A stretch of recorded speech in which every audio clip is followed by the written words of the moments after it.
the podcast filled with stories, experiences, and insights from leading high-performing team experts. Here are your hosts, Spencer Horn and Christian Napier.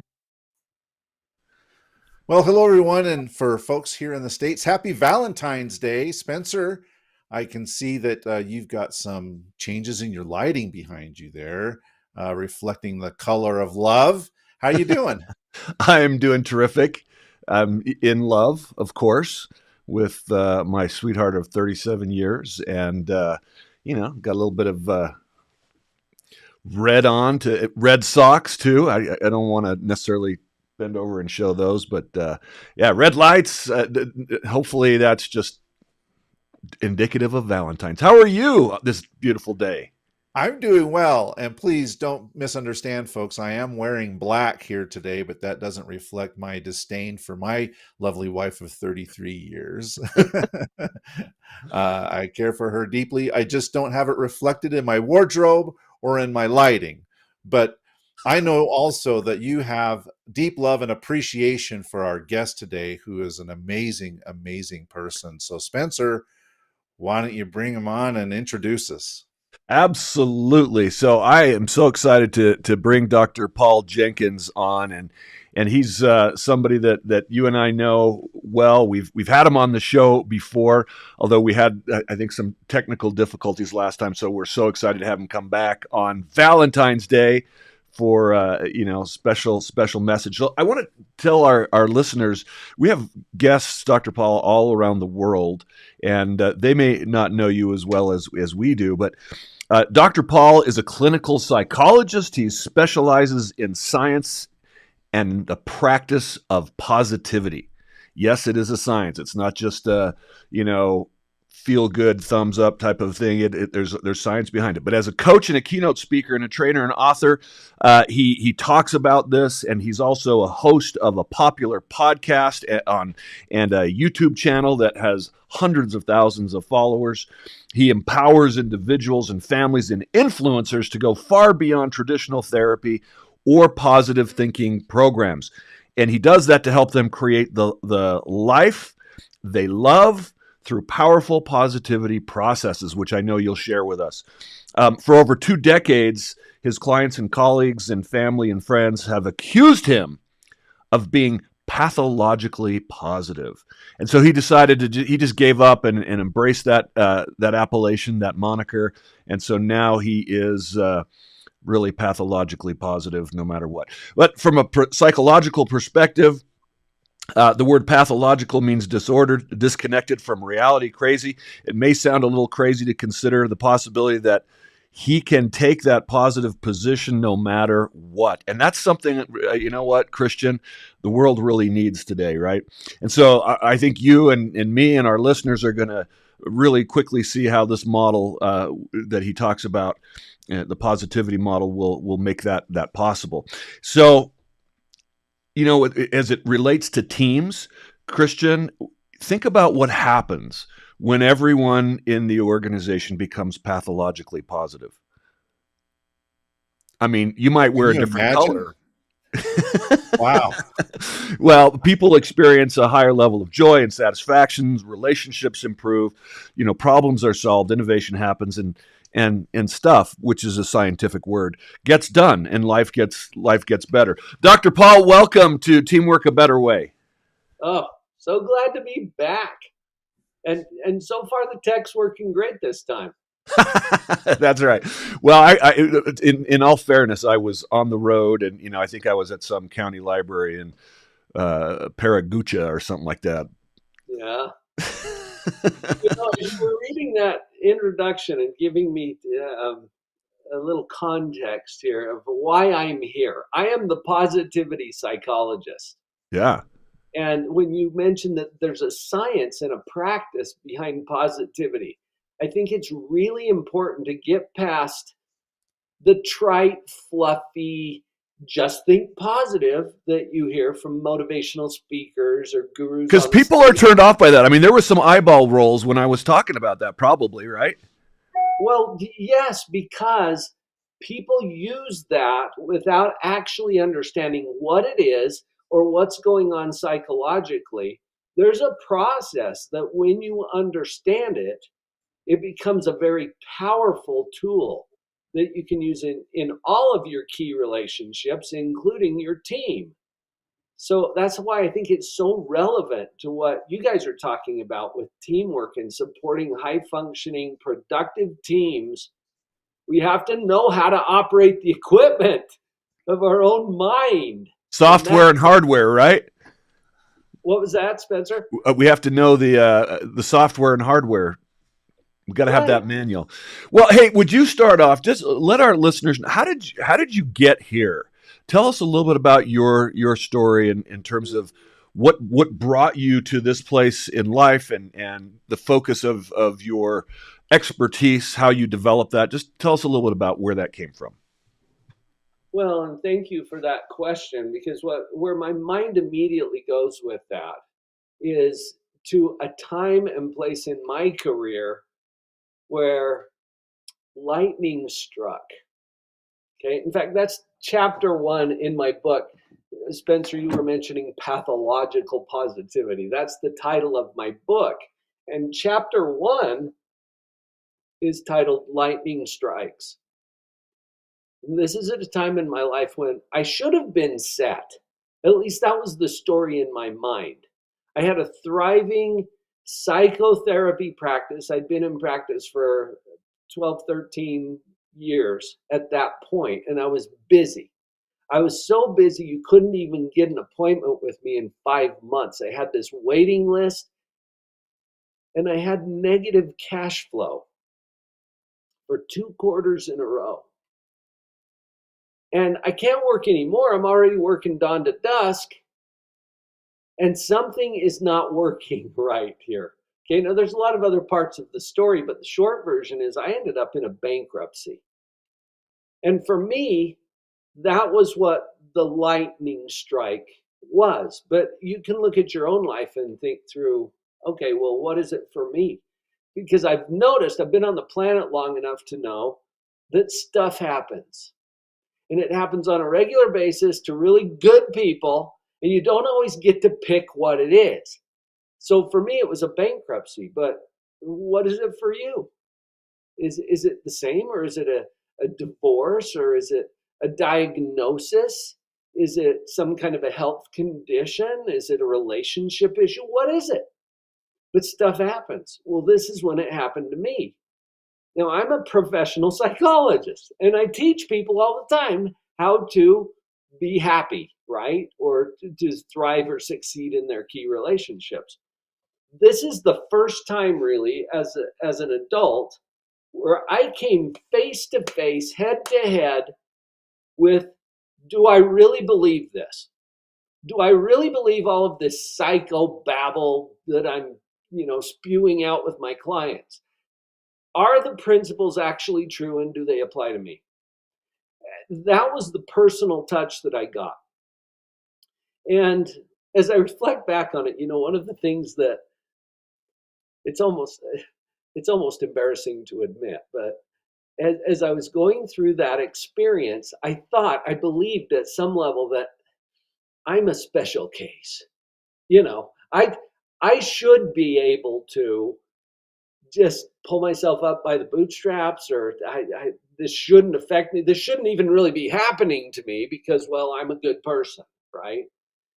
And I used to think the people that went through a bankruptcy were somehow flakes or dishonest or off somehow, right? Well, I've gained a lot of empathy for those folks, having been through what I went through. But the part that I noticed, and this was so amazing to me, really, when I walked out of that bankruptcy court, which I'd never planned on. I did not sign up for this. It's not like, oh yeah, pick me. But that's where I was. And when I walked out of that court, the first thing I noticed, everything's still in color. And somehow that surprised me. I'm like, wait, what? I don't know what I was expecting, an old 20s movie where everything's black and white. But no, everything's still in color. The breeze is blowing. There's children playing in the playground over there. There's birds singing in the trees. And the world kept moving forward. But because I was stuck in this, somehow I'm a special case. This shouldn't happen to me, right? And that opened my eyes a little bit to, hey, I'm not a special case. Everything applies to me. This is a legitimate life experience. Basically, what I learned through that experience is that circumstances are actually neutral. In the model that I've developed, the way that I say it is that it is what it is.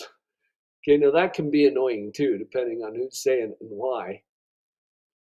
But when I say circumstances are neutral, I do not mean that they are easy or pleasant. They might be very difficult and painful.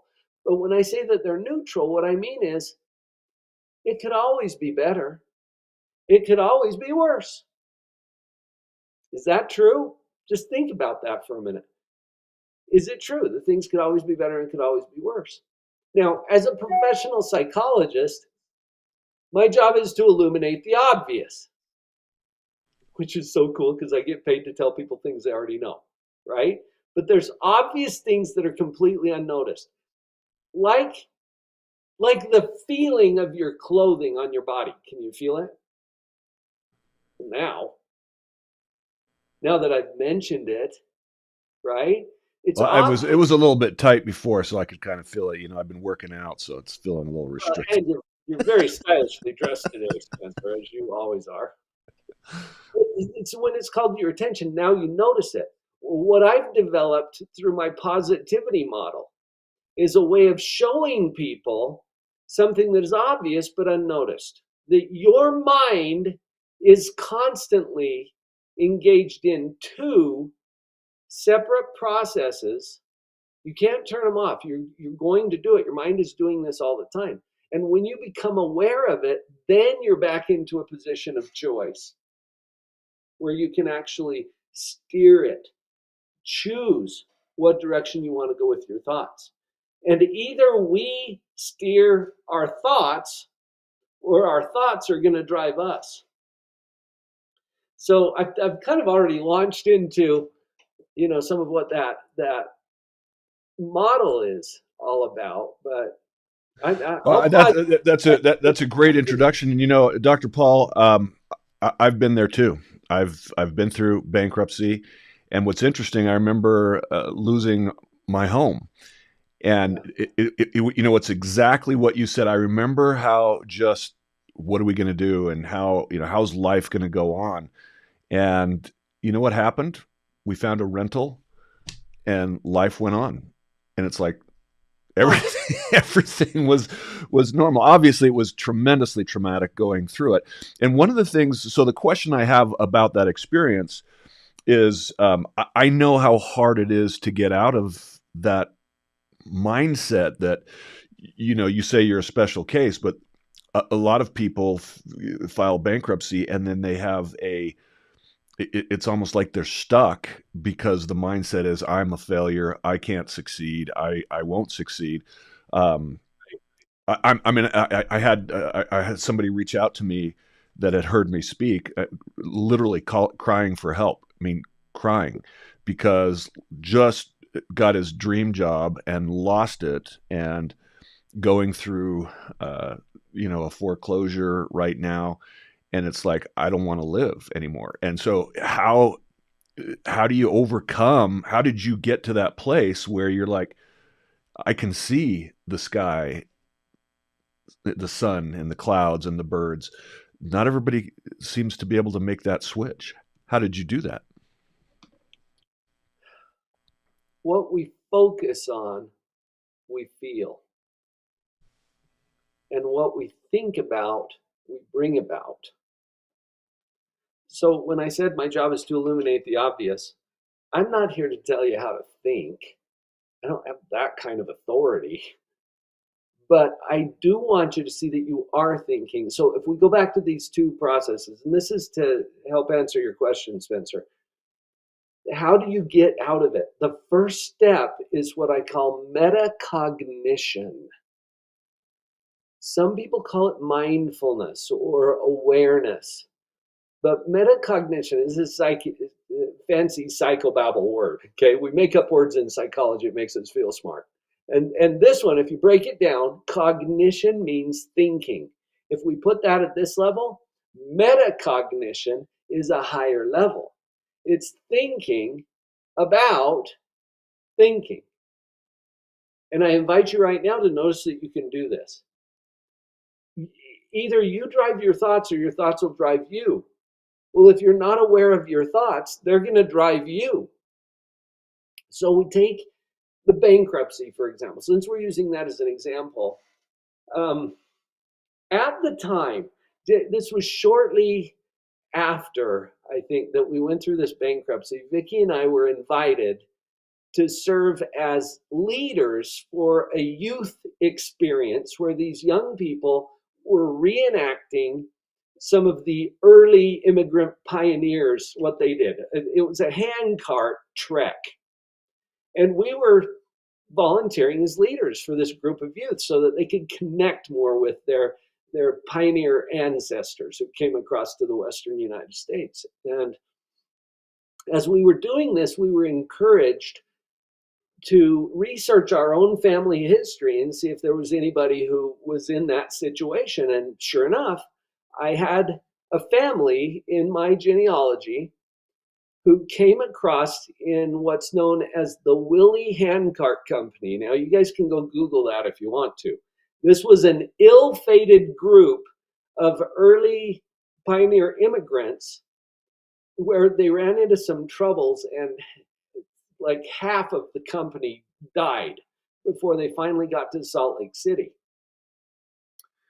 And as I was thinking about this family, this was a family who boarded a ship in England back in 1856.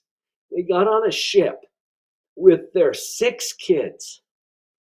And 2 days later, they had 7 kids. So she gave birth on the ship. Okay, so now they got these little kids. Their oldest was like 18. Their youngest was a newborn. They got these 7 kids. And they get over to the United States with this immigrant group where they discovered that they were a little too late in the season to make the trek across the country to the Utah territory where this group was congregating. And one guy raised his hand, Captain Willie, and he said, "I'll take one more group. We'll see if we can make it." Well, they didn't make it. I mean, they ran into winter storms in the high plains of Wyoming. I share this story with you because it illustrates something. As I was going through the bankruptcy, I'm thinking, oh, this is terrible. This is awful. This is the worst thing that could ever happen to our family. And then I do research about the Moulton family in my family history, who took their 7 kids across the plains of Wyoming in snowstorms. They're wondering, do I have to bury someone this morning, meaning kick some snow over them because the ground's too hard, before we leave? And I realized, I know where my kids are sleeping tonight. I know they're going to get up in the morning and we're going to have breakfast. We've got a roof over our head. Spencer, you were sharing, you lost your house. Well, that doesn't mean you didn't have shelter. In fact, you found some. And what this did for me is it illuminated the first process that I mentioned. So there's 2, okay, that I want to mention specifically. The first one is evaluation or judgment. And you can't turn this off. Just notice that you're doing it. You're constantly judging. You have to, because your brain's job is to keep you safe. That's the number 1 job. Number 2 is to prove you right. Both of these get us into trouble all the time. But to keep you safe, your brain has to constantly evaluate or judge your surroundings, your circumstances, to call things to your attention to keep you safe. And judgment implies comparison with some standard. So notice, as I take bankruptcy, which is what it is. In fact, I've got a visual for this. This is my positivity model, and we're talking about the evaluation mode right now. We take what it is and we compare it to some standard. So when I was taking bankruptcy and comparing it to not having bankruptcy, how do I feel about being in a bankruptcy? It's awful. It's terrible. Anytime we compare our circumstances to something that we think is better, we feel worse. Just notice, I know that's high level science right there, right? Well, what happened when I realized that this family in my family history was dragging their 7 little kids across the plains with a handcart and people were dying every day? Well, compared to that, I'll keep this, thank you. This looks like a cakewalk now. My circumstances didn't change. When we go to the model, it is what it is. If we compare it to something better, we feel worse. If we compare it to something worse, we feel better.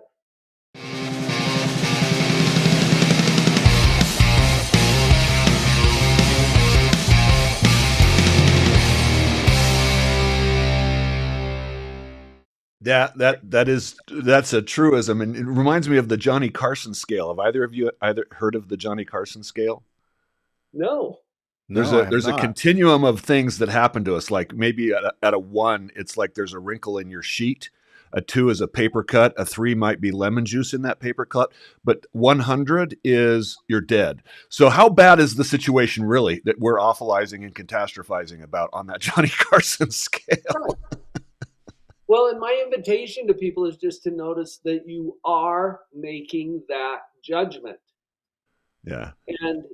And we go on believing everything that we think. So if I think this is bad, I'm going to believe that it's going to affect how I feel. And what I'm trying to do is just open up a possibility for people that they could possibly judge or evaluate it differently, which creates a new energy, and energy precedes outcome. Because what we're going to do next is called creation mode. Spencer, you mentioned this earlier, that you know people who have been through similar things and they just totally shut down. They give up. They're done. And other people, like Spencer Horn, move on and create something from this, or even because of it. I feel like a lot of my current success in business is from and because of what I learned in that bankruptcy. I know it is for me too. I know, Christian, come on, brother. I know you got some questions. They're germinating. Oh, I'm just joyfully listening to this conversation, and I remember you, Dr. Paul, introducing me to this framework last year in Nashville, and it just blew my mind. You know, I want to come back to the focus on teams, and specifically, there was a video that you put out on YouTube talking about feeling overwhelmed and frustrated, and I really, really like that. And it has a lot to do with the stories that both of you have just shared through these personal challenges that you faced. But I think you as a business owner and Spencer as a business executive, you know, have had, you just told us about these experiences of feeling frustrated because you've got more business than ever before, but you're cash flow negative, feeling overwhelmed because you can't pay your bills.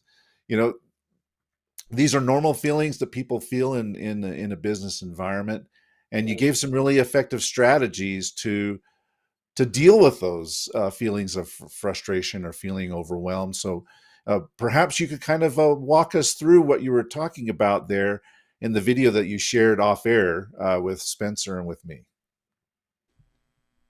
Well, let's take frustration, for example. Frustration is based in a belief.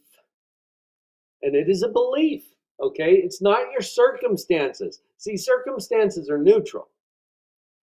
But your thoughts about those circumstances are not neutral. So when you believe that things, meaning your circumstances, are not how they should be, Think about that for a minute. When you believe that things are not the way they should be, that something is lacking, that I'm way behind, what kind of feelings do you have? I've been podcasting since 2007. Okay, that's before podcasting was even a thing. And I've interviewed hundreds of people that we would call successful. Okay, and for every one of those inspiring stories has a hard part right in the middle. And yet we get into a belief that this is not how it should be. Really? Do you see the whole picture? Do you have some divine connection to the grand calendar and schedule of all things that you know for sure that this is not how it should be? And I've learned from all of my experience clinically and doing this podcast as long as I have, and even the clients that I'm working with currently, that whatever your story is perfect for you. It's through that you learn and gain the skills and the knowledge and the resources that you currently have. You know, I hear people say this all the time. Well, if I'd have known then what I know now, well, you didn't. How do you think you learned it? So what if we were to judge or evaluate, going back to the model, what if we were to evaluate what it is as being right on schedule? Exactly as it should be. What does that change about the energy? And like I said earlier, energy precedes outcome because we're not done yet. We've got another process. So it's really part of it's part of the plan to get you to know what you didn't know. It's how you learned it. Exactly. And you know, what's interesting, Dr. Paul, I mean, I talk with so many executives and leaders that are frustrated with their teams because there's a lack of resilience. There are people on the team that want to be where the boss is right now, but didn't go through everything that the boss went through to get to where they are now. They actually think they deserve. So that's the comparison, right? I deserve to be where the boss is now, and therefore I'm unhappy because I'm not where I think I should be. I want to be sitting in an office and not doing what I'm doing right now. And that creates frustration on their part and on the owner's part because they're like, you're not ready to fill my shoes. And just there's so many fragile egos out there. I feel that people have not embraced the need to learn resilience, to embrace the challenges. In the Army, I think they call it embrace the suck, right? Because I think that's where we gain that experience. That helps us to be great. Right. That's how you earn it. It's that classic dilemma that you need experience to get the job, but you need the job to get experience. Life is designed to give us experience. And so as you go through the hard part, if you can reframe that in your mind to, oh, this is perfect for me. And it's hard to do in the moment. Spencer, I didn't do this during the bankruptcy. I learned it through the bankruptcy, right? And discovered more of what works and less of what doesn't is a pretty good business strategy.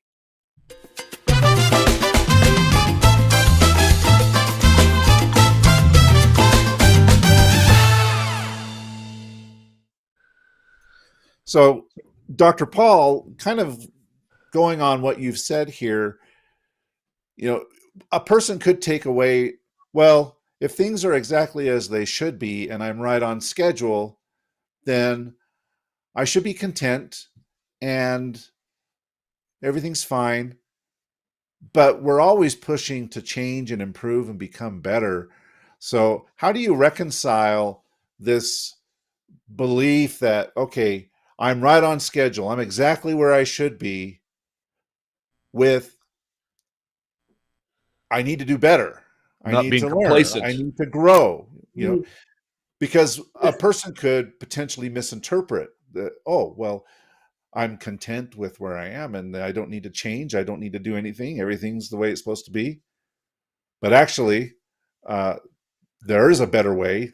That's why our podcast is called Teamwork: A Better Way. We're always trying to learn and grow and improve. So how do you reconcile these two ideas that on the surface apparently are competing with each other? That's some metacognition, Dr. Paul, by Chris. Bringing the metacognition here. And think about your thinking, because when I said we're not done yet, okay, evaluation is only the first part of this model. Notice as we go to the top of this model, we're talking about creation. And this is creation of what is to be. That doesn't exist yet because we haven't created it yet.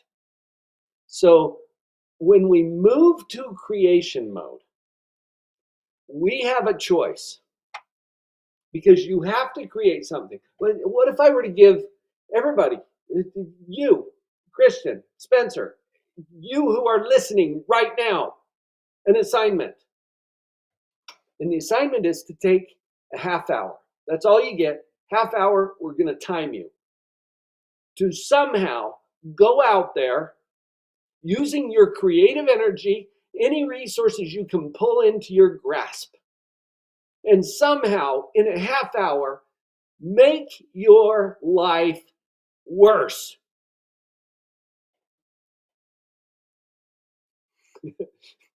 Okay, ridiculous, right? Would you do that?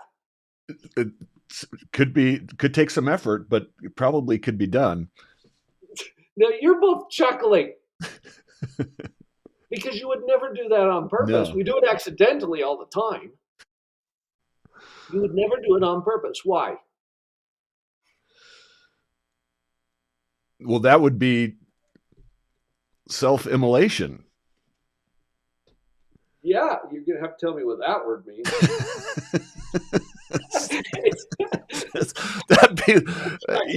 that'd be like jumping onto a stake, right? I mean, that would do it.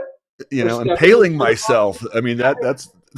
I mean, you would never do this on purpose because you don't want worse. If I give you two choices, look, you can have something better or wait for it, worse. Which one do you want? Duh! Right? Illuminating the obvious. Everybody wants better, not worse. Even though what you have is awesome. This is kind of what I learned at my master's degree of economics, right? It's all about utility. Let's maximize the utility and minimize the pain.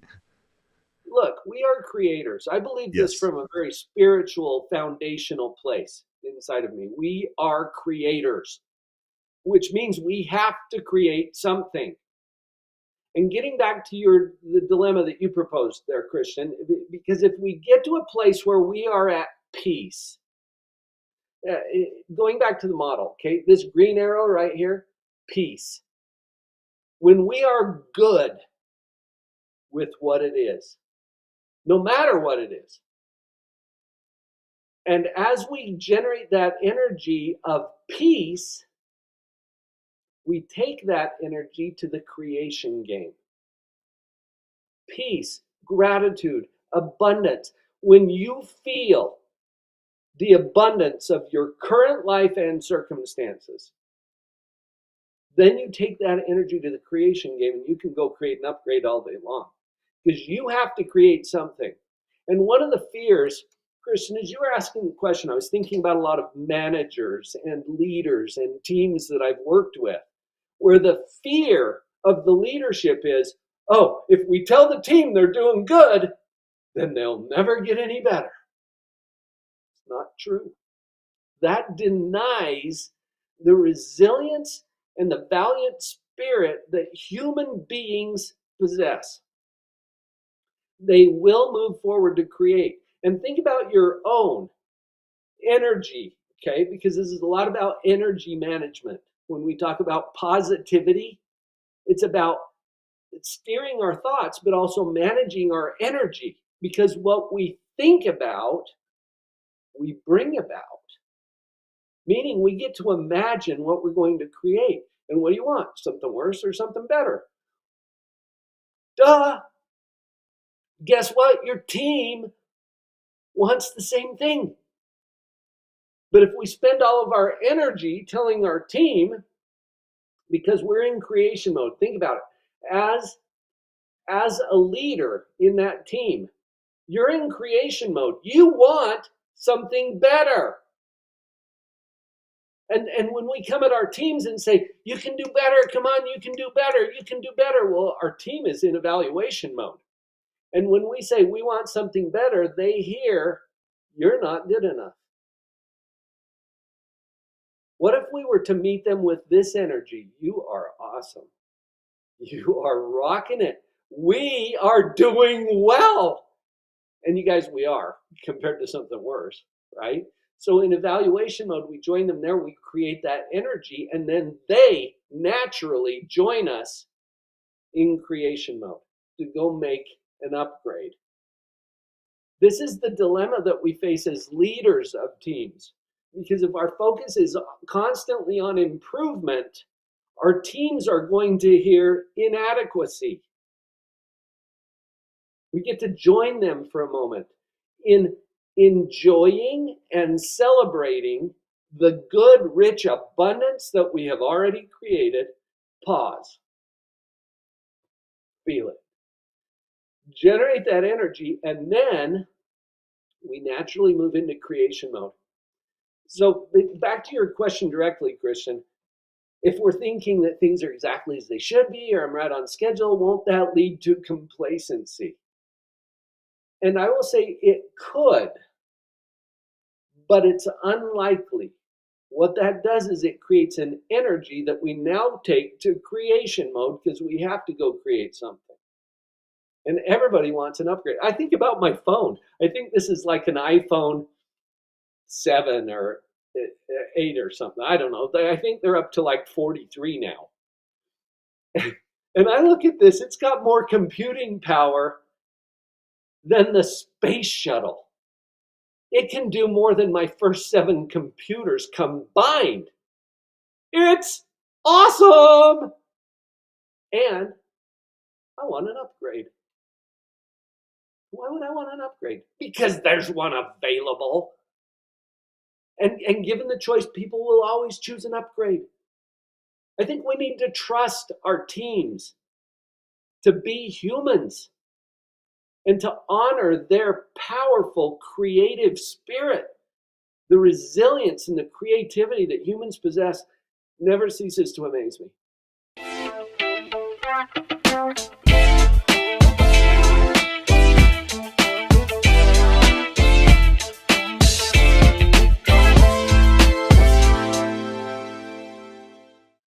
Let me share with you an example of, and I agree with you, Dr. Paul.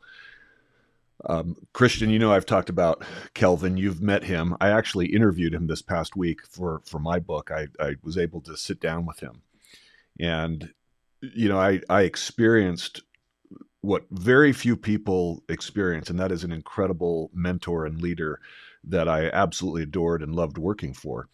And he's, you know, is close to 90. I don't know exactly his age, but we spent, you know, almost 2 hours, and I just said, you know, how would you describe your business and leadership philosophy?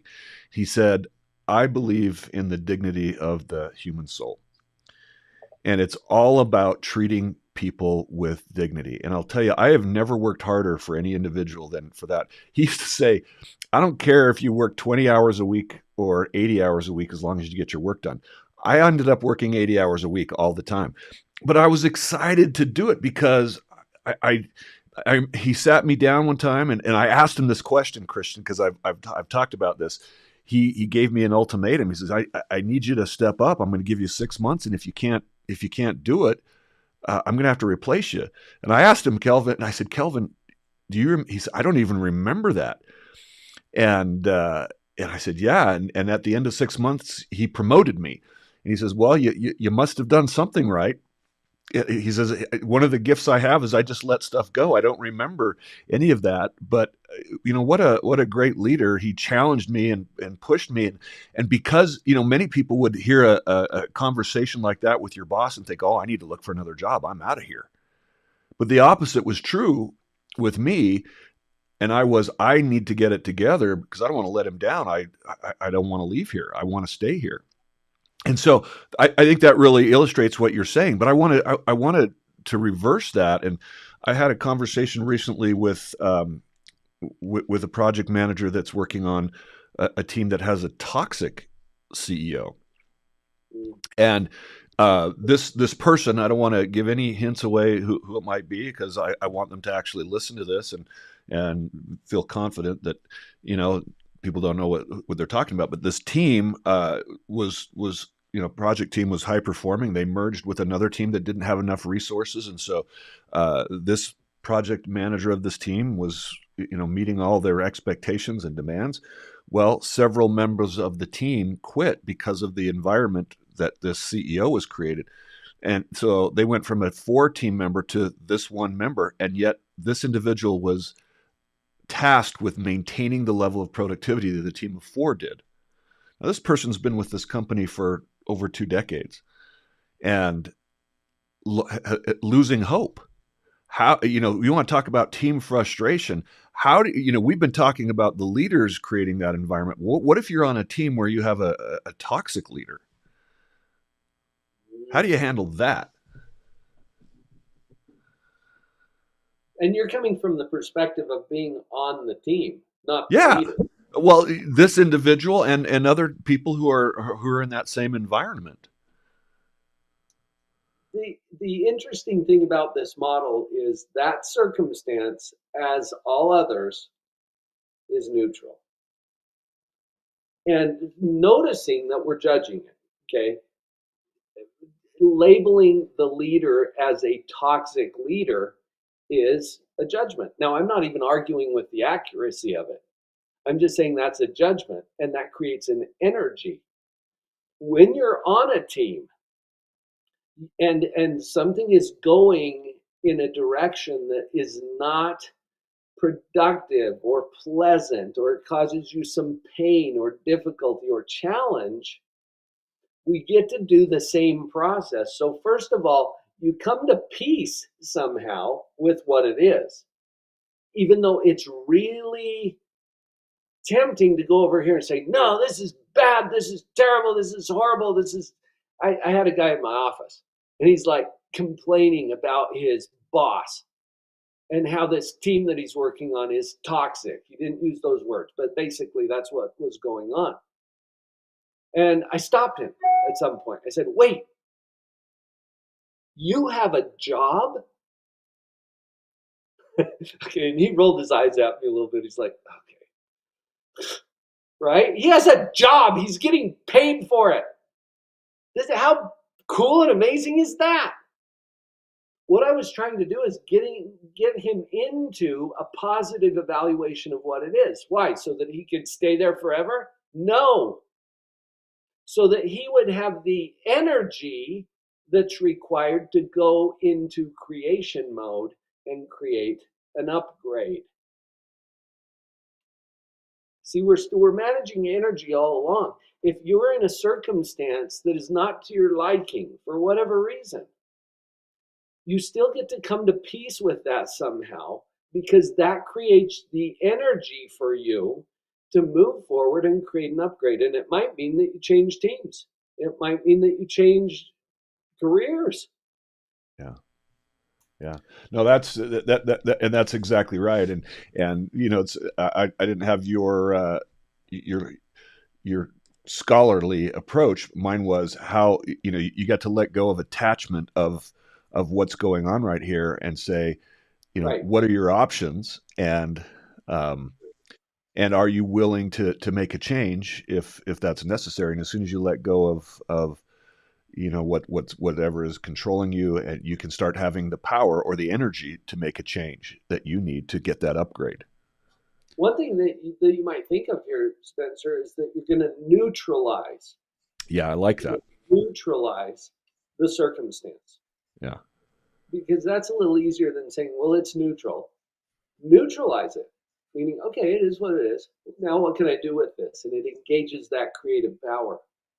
It looked like you were going to say something, Kristen. Well, I was actually going to ask a question because the example that you just gave, Spencer, is a good example of a person feeling overwhelmed, right? They just lost their team members. Now I have all the responsibility.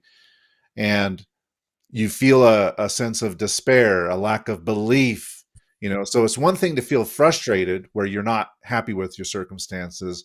It's Right. another thing to feel overwhelmed by believing that there's nothing you can do about it. Right. Hopelessness. It's hopelessness. I have this feeling of despair. And so these feelings of frustration and being overwhelmed, I think, are related, but they're also a bit different.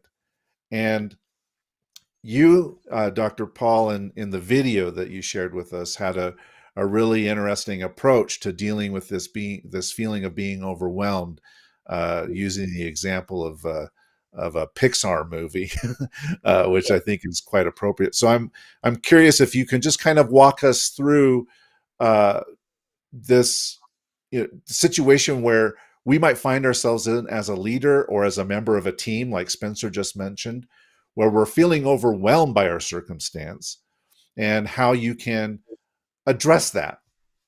Losing a house right now, or in that bankruptcy situation that you and I were in. Yes. I like to always break this down, doing the metacognition, okay? Thinking about thinking. What is overwhelm? And part of the way my brain works is looking for the opposite. So what's the opposite of overwhelm? Maybe underwhelmed. But we don't want to be that either. So what would it look like to be perfectly whelmed? And that's a weird question. You never hear people asking that unless you hang around me. I mean, I ask those kinds of questions, but what would it mean to be perfectly whelmed? So I'm looking up whelmed. You can go look it up. I mean, there's a definition for that. That's actually a word in English that means completely surrounded by or immersed in. So a fish is perfectly whelmed in water. Now, if I were in the same position of the fish, I might feel overwhelmed because that's a little too much water for me. So you look at what it means to be overwhelmed. It's a belief or a thought. Again, we're coming right back to this. Okay, it's a belief or a thought that there's too much water, too much to do, too much required of me right now, and not enough time. Okay, so that's kind of the foundational belief behind being overwhelmed, as opposed to frustrated, which is things are not the way they should be. And you might be frustrated about being overwhelmed because, well, the thing that's not the way it should be is there's too much that's required. All right, so just track the thinking of that. And once you identify the thoughts and you separate that from the circumstances, remember the circumstances are neutral. So your list of tasks or requirements right now is neutral. Okay, it is what it is. You could be asked to do more. You could be asked to do less. But here you are. Okay, so noticing that first, then you can call that belief into question. And you can say, well, am I being asked too much? Because it's less than it could be. It's more than it might be. But here it is. It's neutral. And I think what you were referring to, Christian, was a reference I may have made to Dory from Finding Nemo. It's a little blue tang that is voiced by Ellen DeGeneres. And you guys know the movie. But there's a point in the movie where Dory's just kind of swimming along and she has this theme: just keep swimming, right? And what if we had that approach? What if we felt that way about the water in which we swim? And I work with a lot of entrepreneurs. I do a certification for positivity practitioners. And a lot of these people are coaches or speakers or influencers who often get into that position. Entrepreneurs do this all the time, where they're wearing all of the hats. Okay, They're doing everything from emptying the garbage to closing a sales call. And they feel overwhelmed a lot of times. It's helpful to look at that as the water in which we swim. It's just the way this world is. And we start to move away from the thought that it shouldn't be like this, where I'm being asked too much. A fish never feels like there's too much water. So that's the way that we can come to a different belief about the water in which we swim.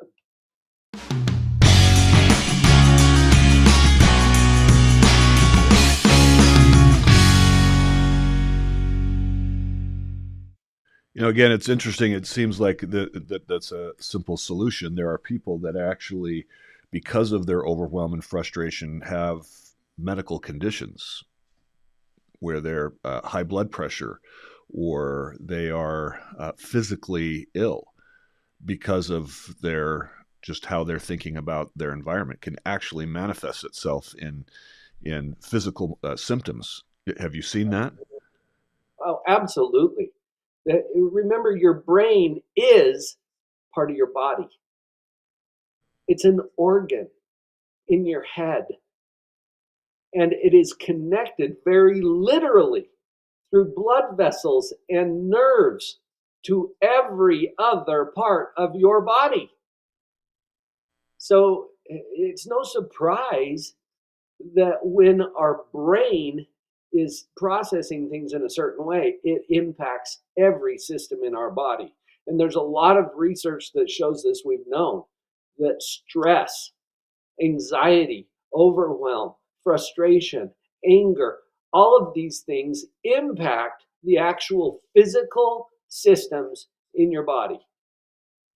Which actually adds to the overwhelm, right? It's like a virtuous circle of negativity going down. Well, your brain, remember I told you there's two main jobs that your brain has: to keep you safe and to prove you right. And when your body goes into stress, your brain is concluding that you are not safe. And so it secretes additional chemicals into your bloodstream that trigger what we call the fight or flight response. To help you run away from it. Yeah. And those chemicals are hard on your systems. Yeah. So, time has gone very fast, right, Christian? I mean, we've just got a couple of minutes left. Can you share with us just any success stories of people that have been able to change their circumstances on their teams and their life by utilizing this approach, this model that you have introduced to us? I could share all kinds of personal examples of people I have known personally or worked with over the years. I've seen this work with teams. And since we're talking about teamwork, I'm thinking of a technology company that I've worked with now for several years. They bring me in every other week to do a half-hour training with their team. All their customer service people, all their salespeople, everybody. It's an all-hands meeting. We have a little Dr. Paul checkup from the neck up every other Friday. And after the first 2 years of working with this company, their revenues doubled. And that caught the CEO's attention. He's like, wait, this is showing up in our bottom line? And when you think about it, that's not too surprising, because every member of that team happens to be human. Well, that's a surprise. And their brains operate in very similar ways. And every one of them is doing both evaluation and creation constantly. They can't turn it off. So what we're doing there is creating a context in which we've installed an owner's manual. It's the operating instructions for the equipment that every member of that team is using. And you wouldn't fill up your factory with people and not teach them how to use the equipment of the factory. But we fill up our teams with humans who have no idea how to operate the equipment of their own mind. It just baffles me. So I use that as a very tangible example of how this, how do we measure success? And for a company or a team, it's usually in productivity or profit. Oh, yeah. And this is an example of how this hit the bottom line in a big way and ensured that I have an ongoing contract. Yeah. Thank you. Christian, I can't hear you. I inadvertently muted myself.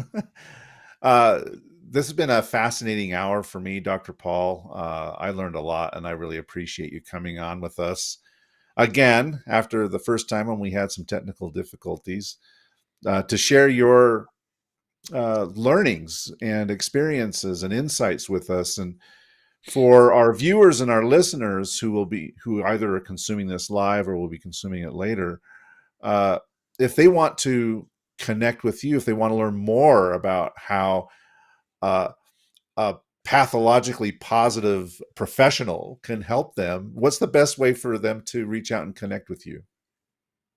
Well, you can find me all over YouTube. I mean, that's where a lot of people find me. But what I would offer to your viewers and members of our team here at Teamwork a Better Way is a free digital download of my mini book, Portable Positivity. If you're watching the visual version of this podcast, you see that I keep holding up a model. Okay, it's a visual model. The mini book walks you through the whole model step by step. I break it down for you, and you get to have basically the operating instructions for the equipment. It's a porta-posi. Yes, a porta-posi. Spencer, I wish I would have thought of that before we put the title on the book. So go grab it. It's easy to find. drpauljenkins.com, drpauljenkins.com, and then do a little / teamwork, all one word. I've created that link just for subscribers to this podcast. Go grab it. You'll get a free digital download. If you want a physical copy, you just pick up the shipping and I'll send it to you. Oh, that's awesome. What a great gift. And Dr. Paul, thank you so much for doing that for our listeners and viewers. We will put the link in the show notes so people can get that by clicking on the link there. So grateful for that. And Spencer, you spent decades helping teams increase their performance all over the world.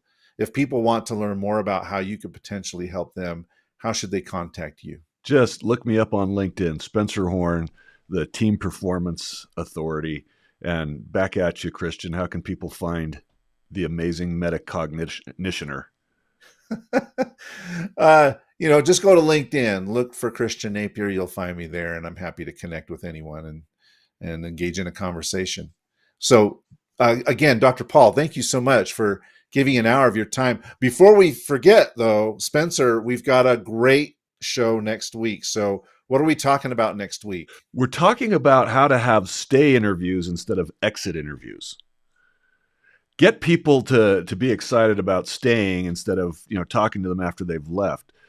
Get that information before they leave, and we'll talk about that. So how to keep your team strong. I mean, retention is so important. So here's a technique to help improve your retention. All right, fantastic. And that will be when next week? Will be oh the my 20th? Gosh, you're going to have me the 20th at noon Eastern, 10 a.m. Mountain, I think is when That's right. That's right. So tune in on the 20th of February, noon Eastern, 10 a.m. Mountain time. Listeners and viewers, thank you for spending an hour with us today. We really appreciate it. Again, Dr. Paul, thank you so much. Like and subscribe to our podcast. We'll catch you again soon. Thank you.